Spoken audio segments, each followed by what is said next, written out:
Pare, oy pare, kung ano talaga sa patusan ka, bukay sa'yo nagawat. Bulus na pa dito, may dayo sa plaza, kawatan tama na. May dayo. Garo may ma-donate na naman sa tuyang kwarta.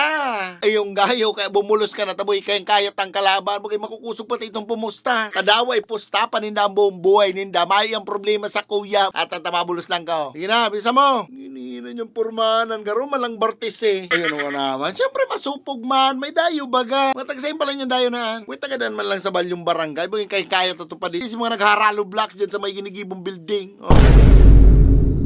Tapos iba si mga construction worker na nagtatrabaho dumambuhay, kakanta to. Tapos iba nin nagkairiling ko na to. Si mga parabuat baga to ning kupras ni Paygar daw. Bugay di man to tarta magkawat. Kaya kaya to pa di.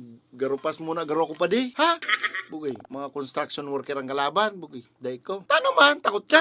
Harot. Last time na nakikawat ako sa mga construction worker naan, sa Parailot ako pinawrot. Ay, tasabihan ko sa mo, sarong si mana akong kalintorado. Mas matatagas pa sa gapo kung marawat ang mga yan. Ano ka matakot ka? Varsity ka baga? Ang tadawa pa varsity ka, mayong buro varsity sa mga an. Ano labang kang pagka-varsity mo? Kung garo mga buhos na simento ang hawak ang mga kalaban mo.